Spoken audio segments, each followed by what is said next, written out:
আসসালামু আলাইকুম সবাইকে। আমি বর্তমানে আছি দুবাই এয়ারপোর্টে। আমি যদিও ১ ঘন্টা আগে আসছি, এর জন্য আমার হাতে অনেক সময় আছে একটু ঘুরে ফিরে দেখার জন্য। আর আমি এখন যেখানে আছি এটা হচ্ছে ওয়েটিং রুম। এই সাইডে নামাজ পড়ার জায়গা আছে, আর এখানে চাইলে আমি অপেক্ষা করতে পারবো।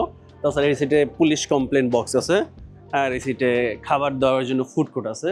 তো চলেন আমি ঘুরি আর আপনাদের ঘুরে দেখাই, আর কিভাবে আমি বাংলাদেশে যাই, এর প্রসেসটা কি, কোনো ঝামেলা হয় কি না, সব কিছু দেখানোর চেষ্টা করব। তো চলুন শুরু করি।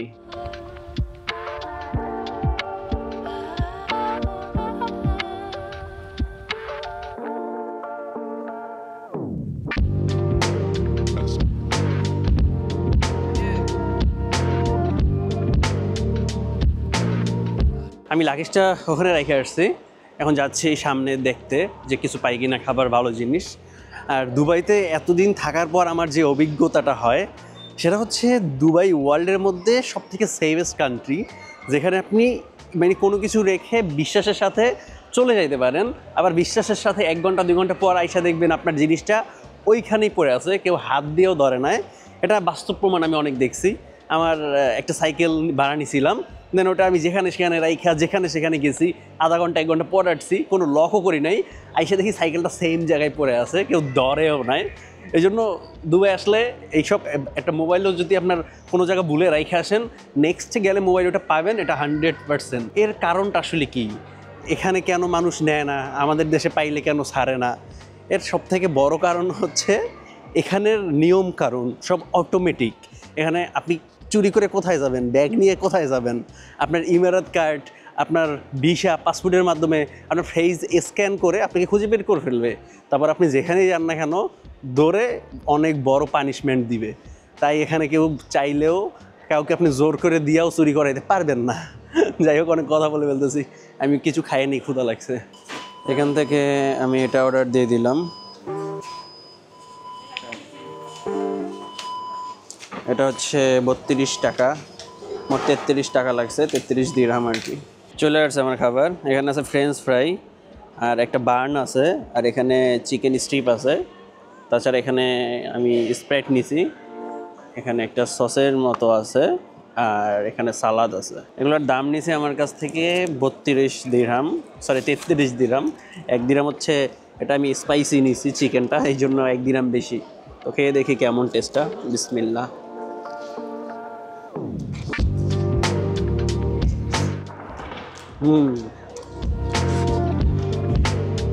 অনেক মজা আছে, কিন্তু এত কে খাইব?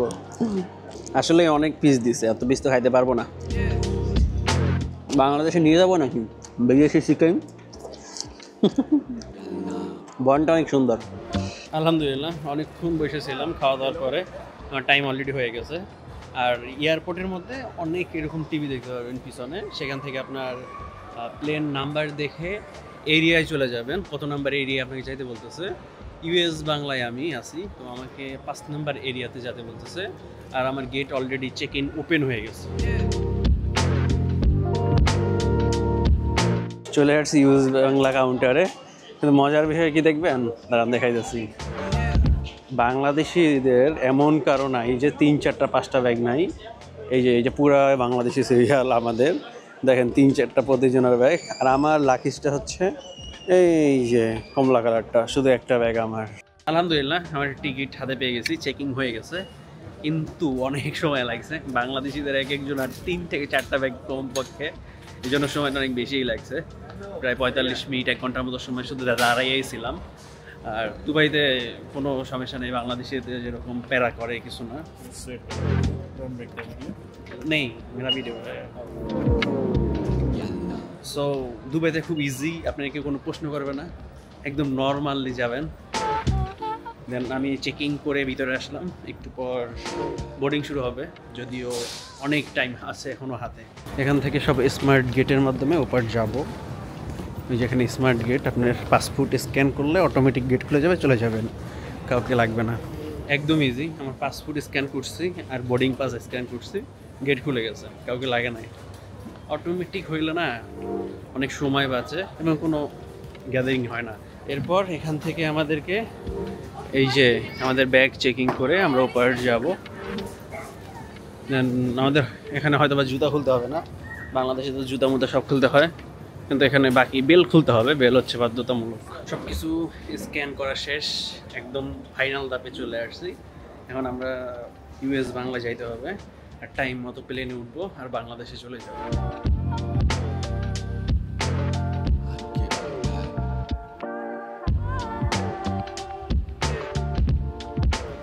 হাঁটতে হাঁটতে আমরা চলে আসলাম মেট্রোর কাছে, আর আপনিও এরকম দেখবেন আপনি হাঁটতে হাঁটতে মেট্রোর কাছেই চলে আসছেন। এরপর এখান থেকে মেট্রোতে উঠবেন, দেন আপনাকে নিয়ে যাবে আপনার গন্তব্যে।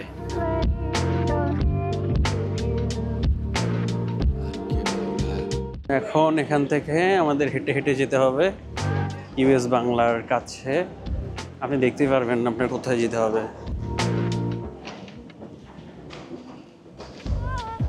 সবাই এখানে বসে আছে, কারণ আমাদের টাইম এখন পর্যন্ত দেয় না যে কত নাম্বার গেটে আমাদের যেতে হবে। তাই আমিও একটু ঘোরাফেরা করতেছি এদিক সেদিক টাইম পাস করার জন্য। আরও 20 মিনিট পর আমাদের গেট নাম্বার দিবে, তারপর আমরা জানতে পারবো কত নাম্বার গেটে আছে আমাদের এয়ার। এইটা কি জানেন? This is crypto wallet. আপনি আপনার ক্রিপ্টো এখানে মজুত করে রাখতে পারবেন হার্ড ড্রাইভে।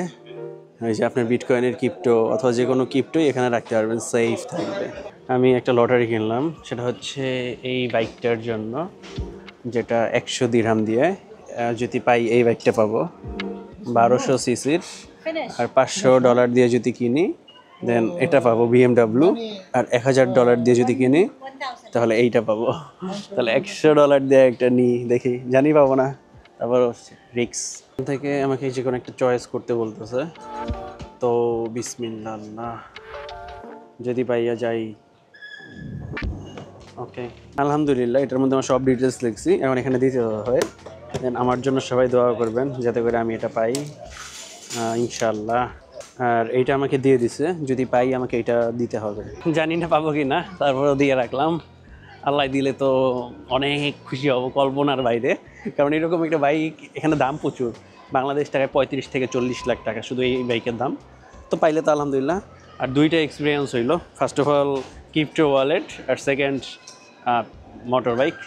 দেন দেখি এখনও আমার টাইম শো করে নাই, গেট শো করে নাই। একটা 25 মিনিটে আমার গেট নাম্বার শো করবে। এখানে মানুষ ওয়েট করতে করতে কতজন যে ঘুমাইয়া গেছে দেখেন, অনেক মানুষ ঘুমানো আছে, অনেক মানুষ বসে আছে। এখন সবাই আমরা ইউজ বাংলার সামনে বসে আছি, পুরা বাংলাদেশি কমিউনিটি এখানে। তো একটু পর আমাদের ফ্লাইট ছাড়বে, দুবাইয়ের টাইম 3টায়, মানে বাংলাদেশ সময় হিসাব করলে বাংলাদেশ টাইম 5টায়। দেন আমরা 9টা-10টার মধ্যে পৌঁছাবো। এই যে এখন সবাই প্লেনে উঠবে, আর এমন তাড়াহুড়া লাগবে এক একজন। আর আমি লাস্টেই যাব, প্রথম তাড়াহুড়া করে কোনো লাভ নাই, আমাকে ছাড়া তো প্লেন ছাড়বে না, তাই না? তাড়াহুড়া করবো কেন? দেখেন একসাথে মনে হয় সবাই ঢুকে যাবে। বাঙালি আমরা, ঠিক হইতে পারবো না কোনো দিন। একজন একজন করে যাচ্ছে, আমি সবাই লাস্টেই যাব। এই আমরা তিনজন সবাই লাস্টেই যাব, তাড়াহুড়া করে কোনো লাভ নেই।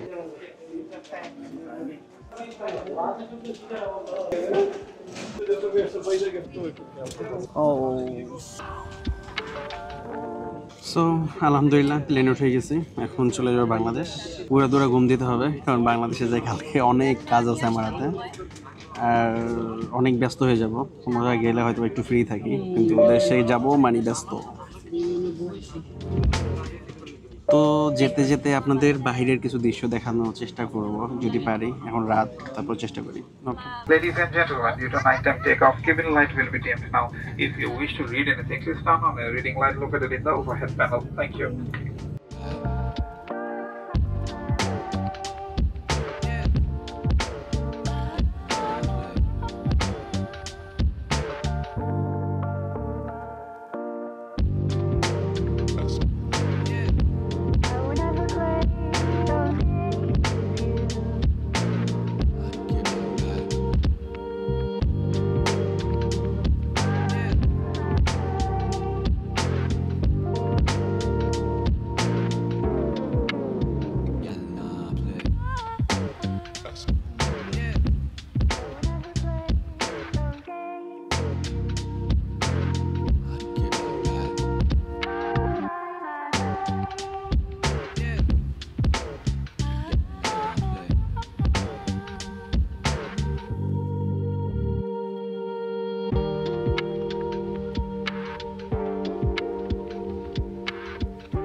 আলহামদুলিল্লাহ চলে আসলাম আমাদের মাতৃভূমিতে।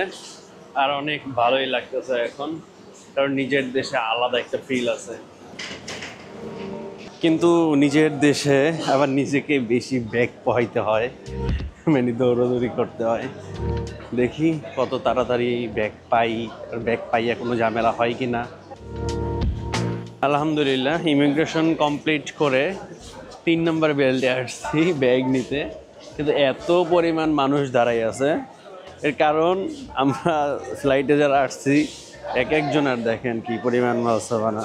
এই যে হ্যাঁ,